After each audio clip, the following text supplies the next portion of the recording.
first item that I will assemble will be the tow launchers, or the tube-launched optically tracked wire-guided missile. These launchers look like that. Now the orientation for these is that these parts, these parts that go in are towards the back, and the flat section is towards the front. So again, this would be the back, and this would be the front. These stack so that you can have 4 missiles per side. They stack like that. So I'll glue them together now just to show you what that looks like. On the underside of each set of 2, you'll see 2 small locators, and on the top side you'll see 2 small pins. These small pins go into locators on the underside, which allow you to align the toes correctly. A little bit of glue in there. And 2 parts going together. Like that. And again with the other toe pod, there's 1 on each side. Next up we have the rocket pods. The rocket pods will sit on the inside parts of the wings. So the tow launchers go on the outside, the rocket pods go on the inside. Rocket pods come in 3 parts per item, as you'll see me lining up here. So we've got this part, which has a pylon and part of the rocket pod. The second part is the other side of the rocket pod. And finally you'll have a front part of the rocket pod, which will have some small indentations. Hopefully that will show it. And that is just to simulate the tubes where the rockets project from. So let's assemble one of those now. So I grab one side of the rocket pod. I tend to hold it by the pylon because it's just a nice place out of the way of the glue. And a small amount of glue just here, just enough to hold it together and nothing extra. Then we get the other side and attach them together.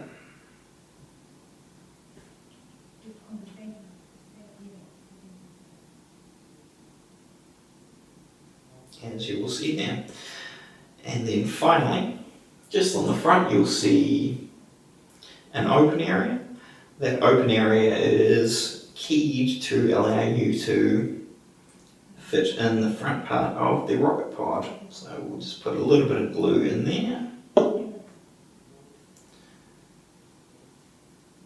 And then slide that into place.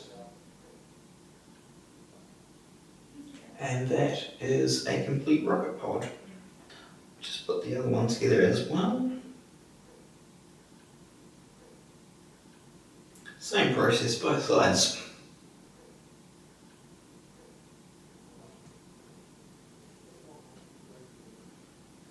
So now we have the 2 rocket pods and the 2 tow missile launchers. The way that you would attach these, as I say, in my case, after painting, would be the tow missile pods go here and here, and the rocket pods go to the insides. You'll also see that the pylons for the rocket pods are keyed, so you can get them right for each side. It now has the helicopter assembled and the weapons assembled. The only other parts to do apart from the flight stand is the rotor system. We have the tail rotor here, which is this nice little item here. That attaches to a pin, which you'll see there. Again, for painting purposes, I tend to leave that off until the end. It just makes it easier to get into nooks and crannies, especially when you're putting things like your serial number decal on the tail without the tail rotor in the way. It's just easy to get your hand in there. So I'll be leaving that item off for the purposes of this video, which brings us to the rotor system. You'll note that the sprue for this is the same as for the AH-1 Iroquois or AH-1 Huey. The rotor system for the Cobra is actually the same. It uses the same blades and the same tail rotor system. You'll see a balance bar here and a different rotor hub here. Both of these items are for the AH-1 Iroquois helicopter and are used on this model. The Cobra hub is this item here.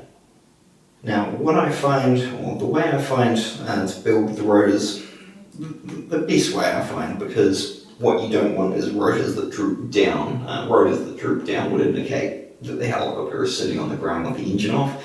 You either want the rotors to sit completely flat or with a slight upward angle, simply because that's what rotor blades do when they start flying. They flex upwards slightly. So the rotors have a male and female section, or at least two sections. So you have a top section, which you'll see here has an enclosed part, and on the underside you'll see that there are some rails and a locator hole. The locator hole is where the rotor hub goes to. And the other side, the underside rotor, you'll see is clear all the way through. So I tend to place the top rotor blade upside down on my gluing surface. Put a small amount of glue. Then I attach the other blade to it. And hopefully you'll see that there are also two small parts that run from the back of the rotor blade to sort of the central section, and those should be on opposite sides. And then with that bit of glue already sitting in the hole, I just dab a tiny bit more on the rotor hub and attach that. And the other thing is that you want to just ensure that the rotor hub sits 90 degrees to everything else, so you have a nice flat sitting rotor when you attach it to the model. The final part of assembling this model is simply the flight stand. The flight stand comes in three parts. There is a base, there is a stem, and there is the plug that attaches into your model. One of the things I find, because it's clear plastic, it's very smooth. Sometimes the glue doesn't quite hold it firm initially. So if you just get a file, any file will do, and just slightly score the parts that are going to fit together, just gives the glue something a bit more positive to hold on to. So I'll do it on both the stem and on the inside of the base. Just a little bit of scoring, you don't need to do a lot. And then a little bit of glue around the rim of the hole in the base. Attach the stem like that. You see it's very simple. And last but not least, we have the section that fits into the model itself. This is keyed, and you'll be able to look at it yourself and see the keying. Just have a small amount of glue on top here, just to secure it in place. And then push the whole thing together, and there you have it, your stem. So you have your stem, you have your Cobra helicopter model, you have your rotor blades, both main and tail, and you have your weapon pods.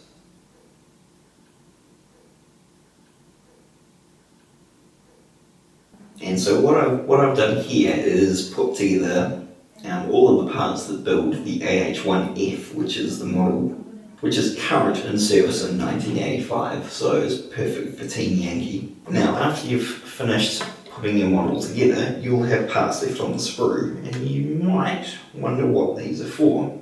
The first sprue now just has a couple of small items left.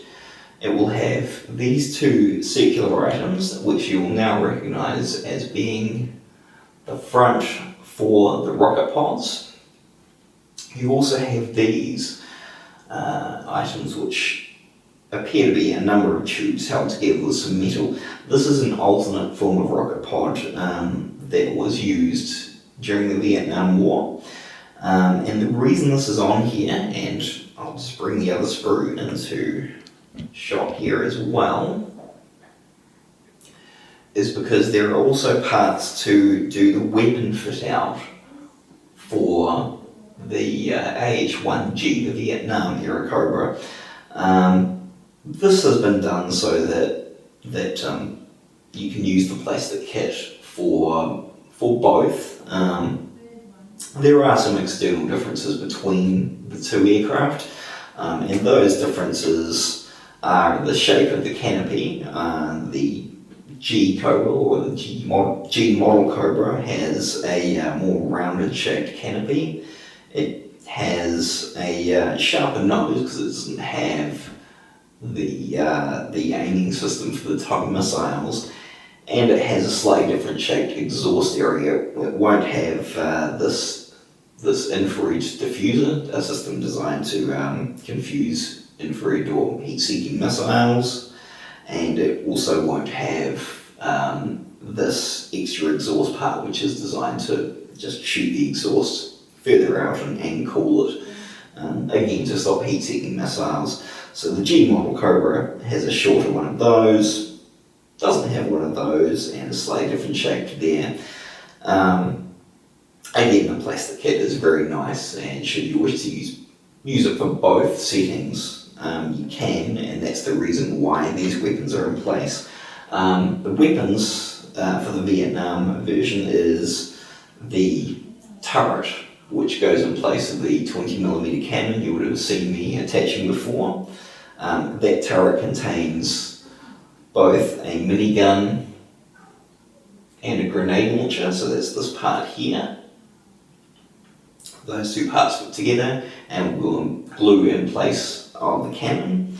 It also has these two items here, which would sit over the top of these skids. So it would just sit in between the skids and the wings in this area here. I believe they're part of the feed system if you attach this item, which is a 6-barreled 20mm cannon, which you would fit under the wing on one side, and it would feed from these items. They're the ammunition holding bins. And this strange shaped piece here actually has a purpose. That is the feed chutes for that cannon, so they go between the two ammunition pods, just allowing, on the rear one, allowing ammunition to be fed through. You'll also see parts for a second set of the tubular rocket pods, or the same rocket pods we're doing for the F model. That's so you can have all four stations set with rockets, very much like the Vietnam version. And again, you can change between the two types of rockets. And there we have it. That is a complete Cobra helicopter.